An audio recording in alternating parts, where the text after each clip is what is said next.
Hello, Kamsar. Dapat sopirnya tuh aneh.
मुख्य आसाम जायनो drugs supply जों फानदों हमदों आरो आथिङाव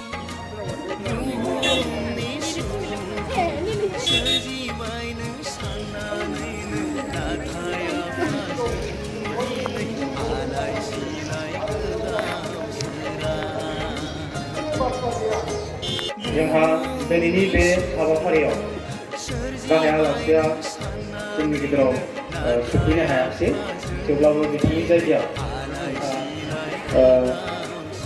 जोंनि बिटिआरनि स्पिकार बा बुंथिगिरि मानगोनां सार बिथांखौ जों मोननो हागोन आरो गोसो गोरबोनि मोजां मोननाय जासिहरनाय जाबाय। बाथौ गौथुमनि लाइमोन आफादा जोबोद गोनां। समाजाव लाइमोनफोरनि गेजेराव नुजानाय माखासे जेंनाफोर जेरै ड्राग्स जानाय, जुवा गेलेनाय, जौ लोंनाय, खामानि मावनायनिफ्राय गोजानाव थानाय आरो बायदिसिना खुलुमनाय जासिहरग्रोबाय। उदालगुरि जिल्ला बाथौ लाइमोन आफादनि साननैनि जि हाबाफारि, बे हाबाफारिनि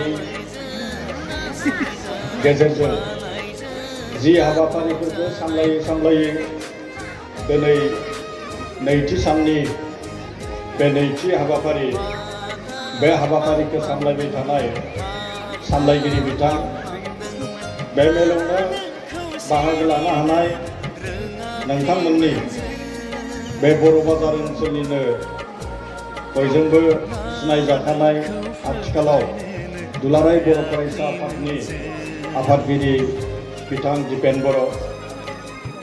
दानानै लानो हायो बे लाइमोन बैसोआवनो, आरो बे लाइमोन बैसोआवनो थिग खालामनानै लानो हायो नों मा जागोन आं मा खालामगोन ना, नों मा जागोन मा खालामगोन।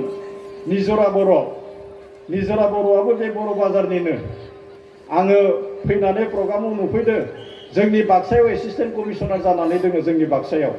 दा उन्दै गथ' ना, उन्दै गथ' उदालगुरिनिफ्राय जोंनि बाक्सायाव सानै एसिएस अफिसार दोङो, डेभिड मुसाहारि आरो नैबे मा होननानै बुंदों निजरा बर'आथ' बर' बाजारनिनो जाबाय। डेभिडआ बधय बे माबा साइडनि खोमा बियो, रौता बर' बाजार गेजेरनि होननानै बुंदों जोंहा इएम बिथाङा।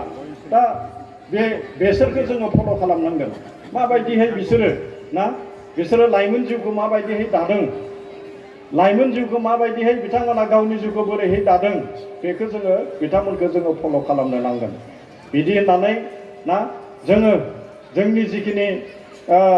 जोंनि जिखिनि मोजां मोनसे दाजाबथाय जिउ, बे दाजाबथाय जिउखौ जोङो सोलोंनानै लानांगोन। दा बेनिखायनो बैबायदि खामानिफोरनिफ्राय जोङो जानगाराव थानांगोन। जोङो जोंनि बांसिन बिमा बिफायाबो गावनि जि माने खुदिया बेखौ जोथोन लानो रोङिखौ जोङो नुनो मोनो। दा बै हिसाबै गावनि बिमा बिफाखौबो जोङो दा रागा जोंनो नाङा। गोबां बिमा बिफाया लेखा रोङै बिमा बिफा जोंनि गेजेराव थायो। गोबां बिमा बिफाया गावनि खुदियाखौ सामलायनो रोङै माखासे बिमा बिफाफोर थायो। सोरनिबा बिमा बिफाया बिदि जानो हागौ। दा बिदि होननानै गावनि बिमा बिफाखौ मा खालामनो नाङा, जोङो गाज्रि हुदा बा जोङो गाज्रि आखु दिन्थिनो नाङा। जोङो बिथांमोनखौ बारा माने गाज्रि बेबहार खालामनो नाङा। जोङो सासे सुबुं हिसाबै, सासे लाइमोन हिसाबै जोङो माबायदिहाय थांनांगौ बेखौ जोंनि धोरोम बिजाबफोराव मोजाङै लिरनानै दोनखानाय दोङो। धोरोम बिजाबखौ जोङो फराय, धोरोम बिजाबनि बाथ्राफोरखौ जोङो सोलों, धोरोम बिजाबनि बाथ्राफोरखौ जोङो मावनो नाजा। नङामोनब्ला बे मोजां बाथ्राफोरखौ जोङो धोरोम बिजाबाव लिरनानै गालांनायखौ जोङो नुनो मोनामोन बा जोङो फरायनो मोननाय नङामोन। दा बेनिखायनो मानगोनां जौसाङाव जिरायनाय आलासि नोंथांमोन आरो लाइमोन नोंथांमोन, आं बेखिनिखौनो बुंनानै फोजोबनो नागिरदों जाहाथे जोङो लाइमोन नोंथांमोना धोरोमजों लोगोसे गावनि जि मोनसे जिउ दानाय, बे जिउ दानाय जिखिनि हाबाफारि बेखौ मोजां फारसे लानानै थांफायो। गावजों न'खरजों लोगोसे गासै रायजो राजाखौ जाहाथे मोजां मोनसे थासारियाव जोङो लानानै फैनो हायो, बेनि थाखाय जोङो खामानि मावनांगोन। लाइमोन नोंथांमोना खामानि मावनांगोन। दा बेवहाय जोङो जुदि सावरायोब्ला खामानि मोननाय मोनैनिबो बाथ्रा, बे खामानि मोननाय मोनैनि बाथ्राया गाव जायोब्ला बे खामानिया मोनगोन। बे सरकारि नङाबो जानो हागौ, बेसरकारि जानो हागौ बियो। बेखौ जोङो खिन्थु गावनो गाव जोङो एसे गथायनानै जायखौ जों असमियाव मा होननानै बुङो, गथायनानै होननानै बुङो, बुथुमनानै जोङो लानो हानायनि मोनसे जि थासारि, बे थासारिया जोंहा फैयो। दा बेखिनिखौनो आं नोंथांमोननो बुंनानै फोजोबनायनि आगोलाव आं मोनसे बाथ्राखौ खावलायलांनो नागिरदों। बेवहाय मोनसे उदालगुरि जिल्ला लाइमोन आफादनि जथुम फैगौ नभेम्बरनि गेजेराव बाक्सानि बरगुरियाव माइनावनि जथुम जागोन।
समाव दिनै पेकेटआबो गोजाम जाबाय दिनै डिजिटाल मोनसे पेन फैदों बेबो लासै लासै गोजाम जाबोनाय थाखोसेनिफ्राय लानानै स्कुलाव फराय बर' मिडियामाव फराय गुबुन मिडियामाव फराय दिनै जोंनि ट्रेन्डआ स' डिजिटाल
खालामनाय मोनसे जेनेरेसन होनो हो मानो हा जागोन र'